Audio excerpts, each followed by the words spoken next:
Lost media has always been a strong fascination of mine. I've watched YouTube channels like Blame It on Jorge and MeltingMan234 for years, both being some of the earliest channels I ever discovered and watched on YouTube.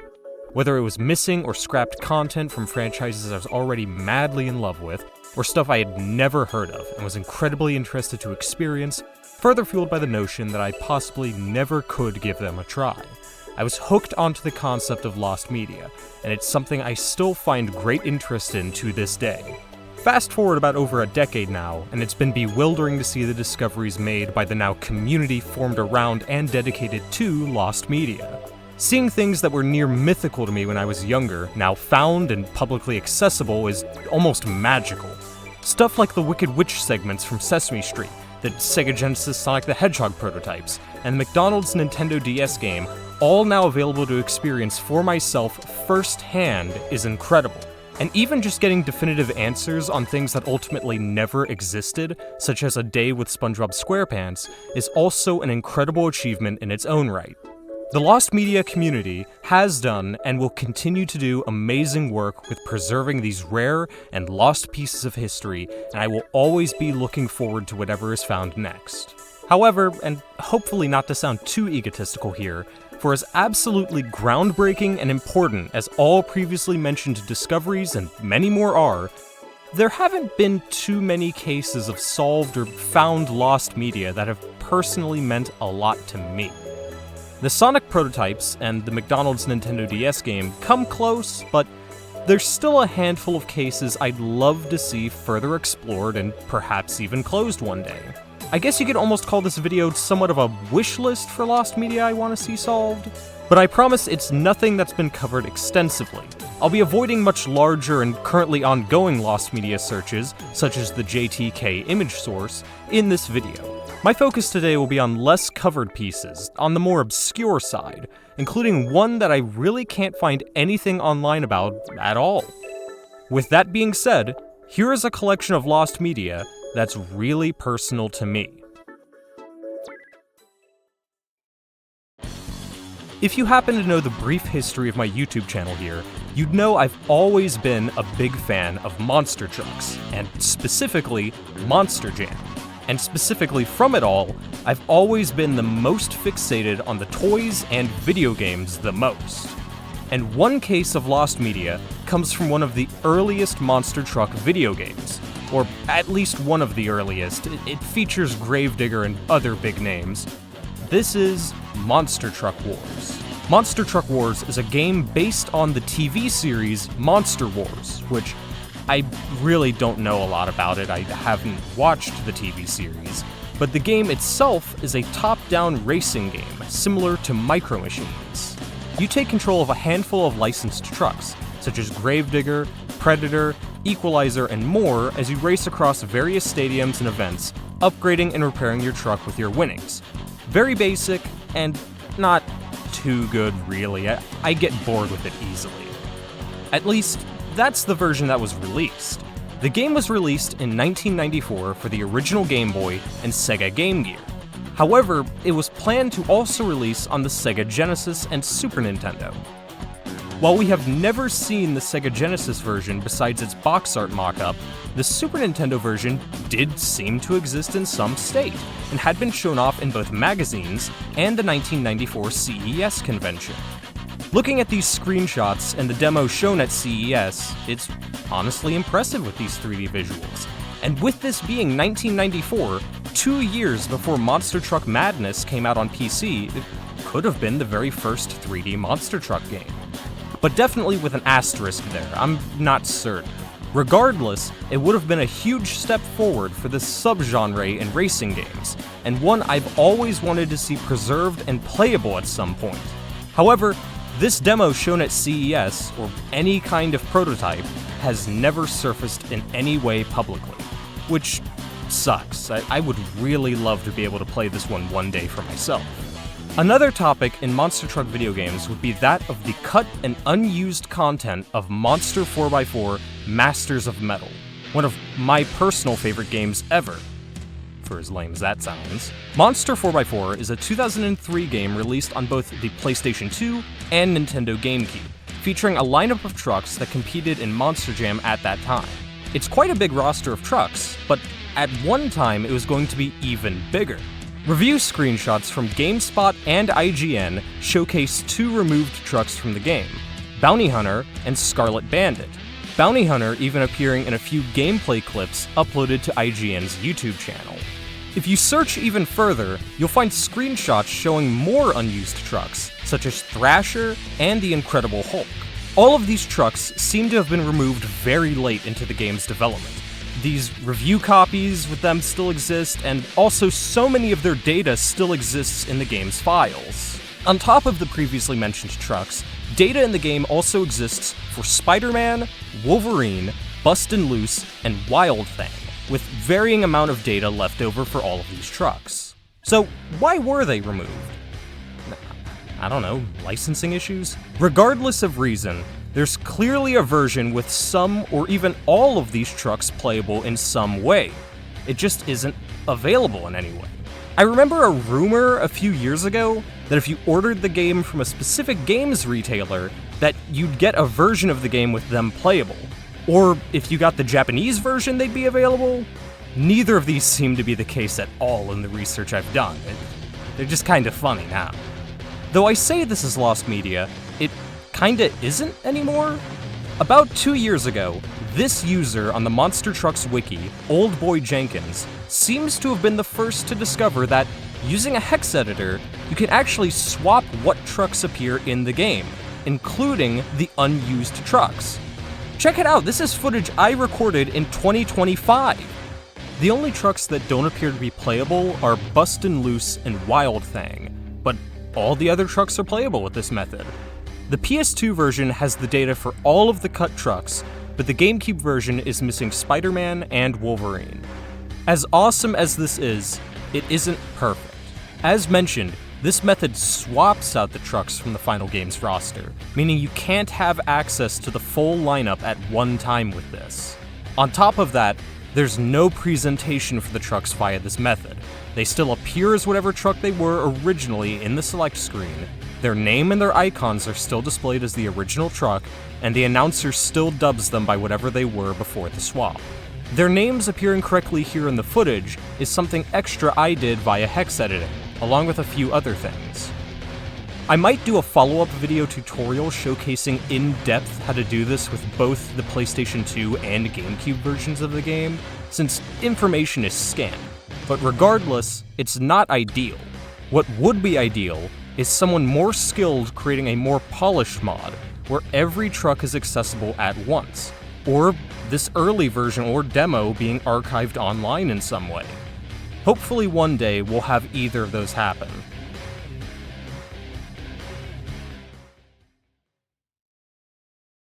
Alright, one last bit on Monster 4x4 before I move on from the Monster Truck games. This one's super short, and I don't know when else I'd be able to talk about this. There's been a cheat code passed around on the internet for a while that's always confused me. This Get Gravedigger in Tan code is one I first saw on cheatcodes.com back in 2009, submitted by a Greg09. Hold L2 and press R2, R2, L1, L1, circle, square, square. Where do you put in this code? I've seriously tried it about everywhere in the game, and it has never worked. I think I've also seen a GameCube variation of this before with A button presses, but that and this code seem to have both largely disappeared off the internet. Like, I get that it's probably made up, I really do, but of all things to make up for this game, why specifically Gravedigger in a tan color?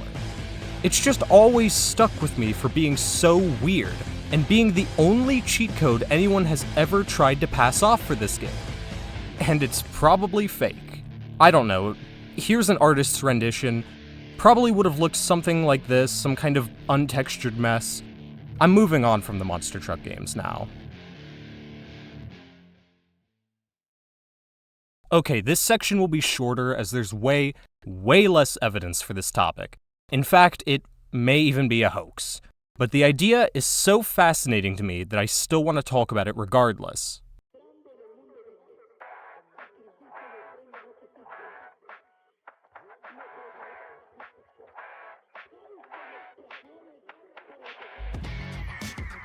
Twisted Metal is one of my favorite game series of all time.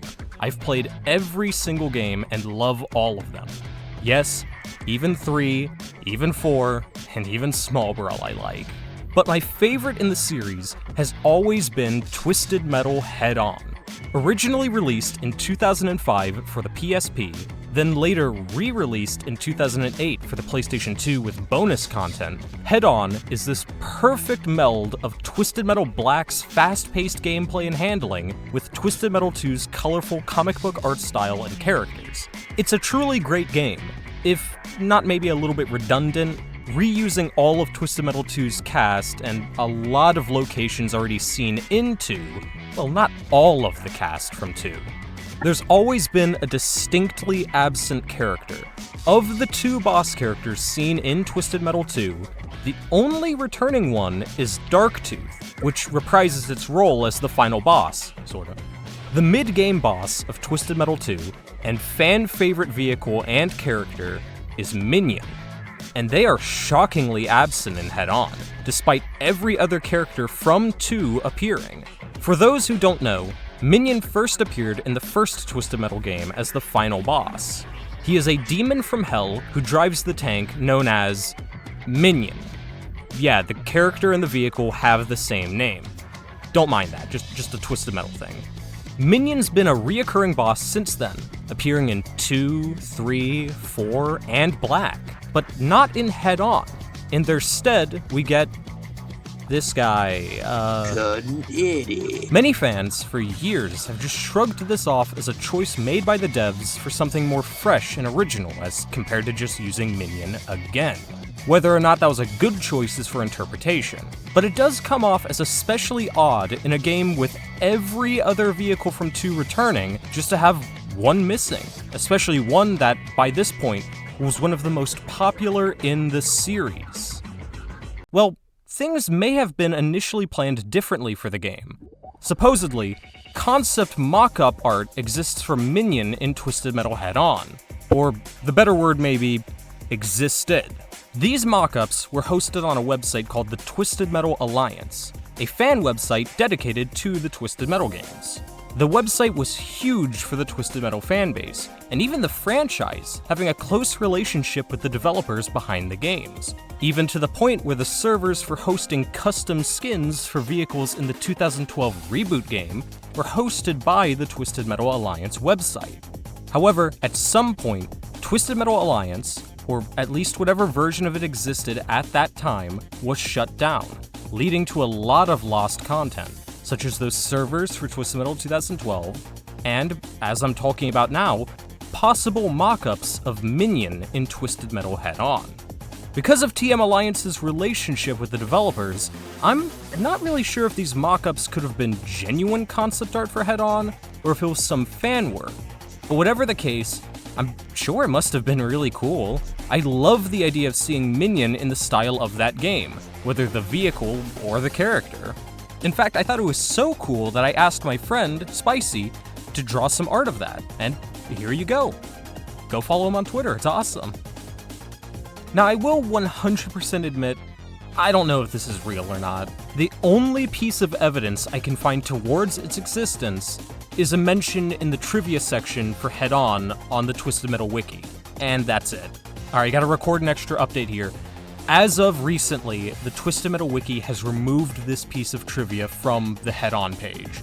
That does maybe further suggest it's fake, but I already wrote this whole segment and recorded gameplay, and I just really want an excuse to talk about Twisted Metal, so keeping it in, and I still think it's an interesting subject. Now, that isn't too surprising given the story. It is in a situation where it makes sense to have no evidence, but regardless, there's still also a high chance this is just a hoax. Whatever the case, I still find the topic to be really interesting, and hope to maybe see it more discussed on in the future. Perhaps even a definitive answer on whether or not it's real.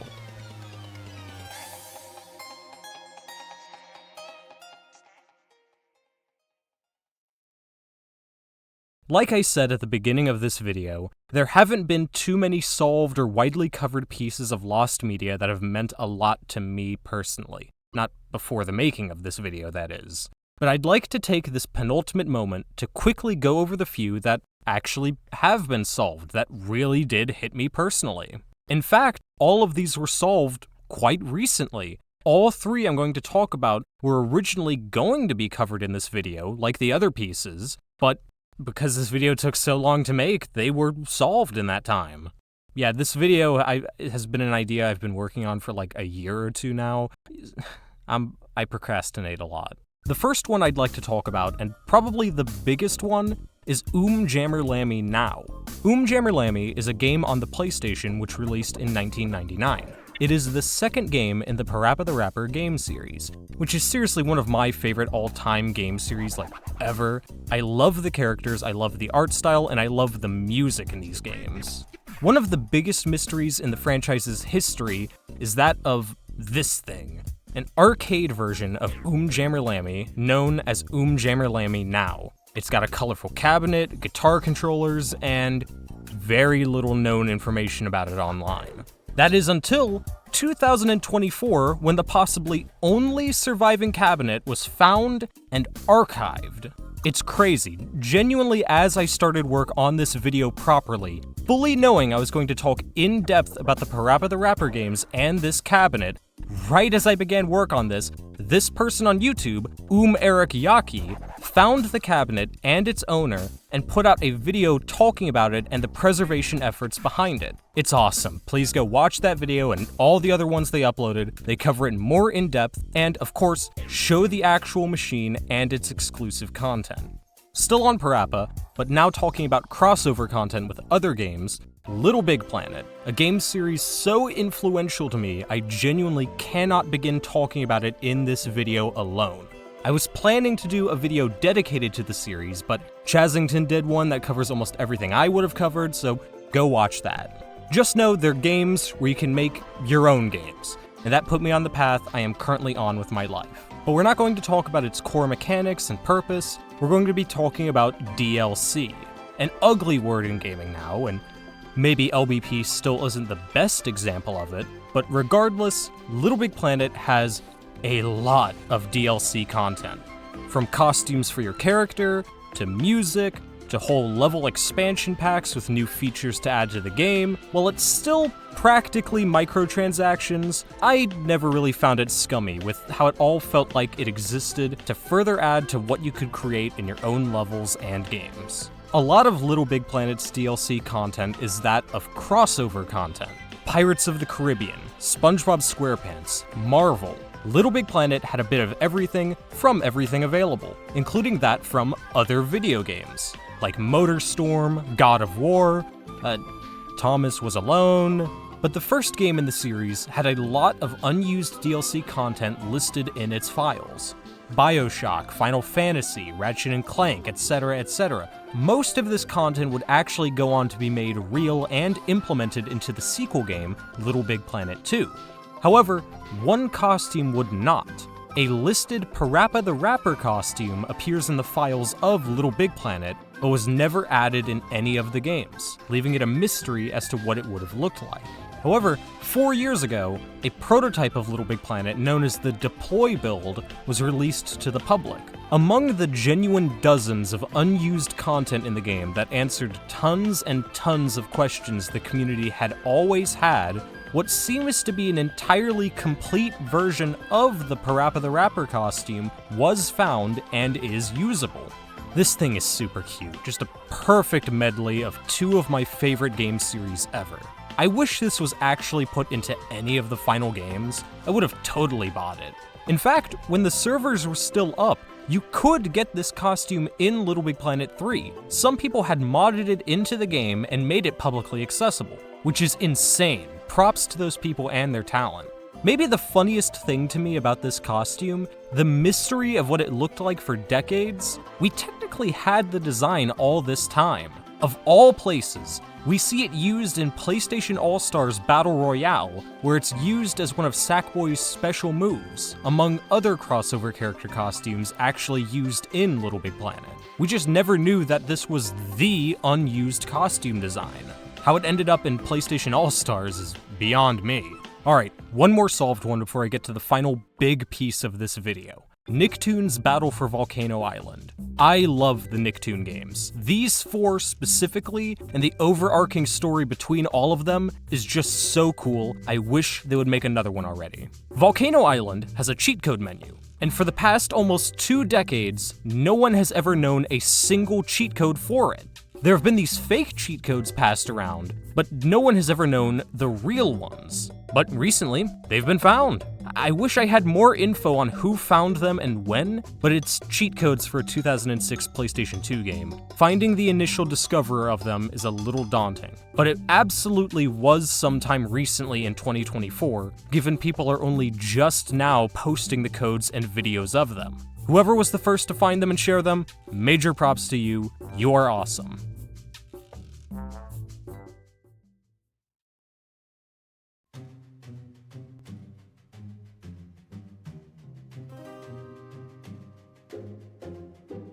This next subject has been nearly the entire driving point behind the creation of this video.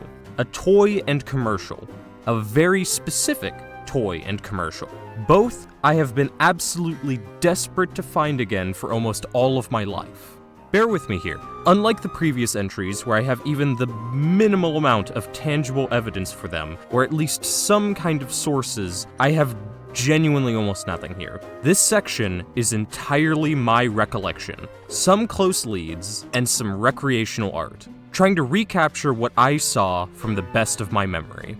When I was a kid, and I mean a really tiny kid, like maybe 5 or 6 years old, I saw a commercial on TV showing off a toy that looked like the coolest toy I had ever seen, and it would immediately stick into my head for the rest of my life. This commercial showcased a playset for and about wrestling aliens. The playset consisted of 2 sections, vertically parallel to each other. The top section was a wrestling ring for the aforementioned aliens to fight inside of, pretty self-explanatory. The bottom section, and their way of connecting though, is what made me adore this toy. The lower section was some kind of laboratory. Why a laboratory? To make your own alien wrestler. Or, more accurately, if my memory's right, mix together different select pieces of aliens into one figure. But of course, as worded by the commercial, make your own alien. Once you were done crafting your own unique alien wrestlers, you would send them into the wrestling ring via an elevator tube system between the 2 sections, which always looked like it was controlled by like real air pressure or something in the commercial, but I'm pretty sure it was more like plastic platforms you'd raise manually through the tube, straight to the ring to battle. All of this, as portrayed by the commercial, immediately had child me hooked, and desperate to have it. The aliens had super cool designs, the playset had such amazing features and a really creative layout, and the commercial, again, made it seem like the best thing on planet Earth. However, I never got it. Never as a birthday present, never as a Christmas present, just never. This was likely due to the fact that, for as best as I can remember the toy itself, I never remembered the name. Probably due to just how young I was when I saw it. And by the time I would have been old enough to remember a precise detail like that, it must not have been airing on TV anymore, and likely wasn't sold in shops anymore either. But what it looked like, what it did, I still remember that distinctly. But sadly, that's not a big help. So I'll discuss what little I know about the commercial and toy. As said, the toy was specifically an alien wrestling ring. I remember the ropes along the ring and some printed design in the center of the ring. The ring was suspended above another section, I think a laboratory of some kind. I don't remember if it served any function, maybe there was some kind of storage down there. Linking the 2 was an elevator tube system, 2 elevators on opposite sides. The whole set, I'm pretty sure, had a color scheme of yellow and green. The elevators I specifically remember being a transparent green color. I don't remember the toy aliens too well. Of course, them swapping parts was their main feature, but I don't remember how in-depth it was. I think it was at least a 3-part system. Their legs, their torsos, and heads all being separate pieces. Though their arms may have also been separate, the only alien design I can kinda remember was this crab-like design. Big crab claw hands with big wide eyes, like a mix of these toys. The commercial itself highlighted all of this, though glossing over things like how the elevators worked or how the aliens were made, likely to make both of these seem more high-tech and elaborate than they actually were. Besides focusing on the playset, I think there was also a panning shot showcasing an entire line of the alien figures, all posed together in a crowd, likely sold separately. When and where the commercial aired is likely what would be the most important to finding it. The where is easy. I'm 100% sure it was on a cartoon-focused channel. I think Cartoon Network actually, if I remember right, though Nickelodeon is also a candidate. The when is a little complicated. I said I saw it on TV, but I'm not sure if I saw it on live TV or not. My parents recorded a lot of TV broadcasts on VHS tapes, for me to rewatch over and over again, and they had begun recording tapes for me before I was even born in 2001. So this muddies the possible time period a lot, especially, again, given my poor memory and most of these VHS tapes of mine now being lost to time. If I did see it on live TV, I'd have to guess the time period would be between 2004 to maybe upwards of 2006. But if it was via a VHS recording, that could possibly date it as early as maybe around the year 2000 itself. So it's sadly a very wide time period. Somewhere in the first half of the 2000s lies this toy commercial and whatever production run the actual toy had. I've tried. I've really tried to find this commercial over the last 20 plus years. I've tried every type of Google search term I could think of. I've flipped through several Christmas catalogs dated within that time span. I've watched hours of commercial compilations from the era. I even tried asking Santa Claus himself when I was like 6 or 7 years old, but not even he could help. After all of these attempts, I have not found it. I've found similar toys to what I remember, but they are not what I am looking for. There's the Ben 10 Alien Creation Chamber, which is very close in basic concept, but I remember distinctly that this was not a licensed toy. These were original designs for an original line. Besides, the Ben 10 toy is distinctly not a wrestling ring, nor wrestling themed in any way. There's this toy line I found more recently thanks to Spicy, Mutant Mania. This comes really close to what I remember. Cartoony wrestlers, though mutants instead of the distinctly remembered aliens, that can be swapped around and customized with a 3-part system. I honestly almost thought this was it, but upon further research, I don't think so. There doesn't appear to be a wrestling ring or laboratory set like I strongly remember. And I'm not even sure these things have been around since the 2000s. There's little info about when these things came out. But they do seem more 2010 related than they do 2000s. So I think I have to categorize these guys as another dead end. And no, this wasn't Martian Matter. Martian Matter was making aliens out of goo. These were distinctly plastic figures, with that special wrestling ring playset. And, well, that's it. That's all I have. Some strong memories and some doodles I've presented here. It's not as exciting or mysterious as the other pieces of lost media. Maybe not even as exciting as the others I've covered in this video. There's no creepy single screenshots, no TV listings, no overseas variations as surviving proof. Just a memory. A memory I've refused to let go for all of these years. Why do I hold this so close? Of all things I keep so strongly invested in from the past, why a toy commercial? Maybe a part of me still really deeply wishes I did get it when I was young. Maybe I seek some form of closure for that. Maybe a part of me still thinks it seems like it was a really cool toy. Maybe a part of me is just so fascinated that something I saw on TV, something to get some kind of national broadcast airtime, could seemingly vanish and become unfindable. Maybe it's all of the above. I don't know. Even if I do end up finding it one day, maybe I still won't even know then. But it's just like the rest of the items on this list. Monster 4x4's unused trucks, Minion and Head-On, Jammer Lammy's arcade port, they all just really speak to me on a complex and individual level. Maybe even manage to become a little part of me. They just happen to be pieces of lost media that are personal to me.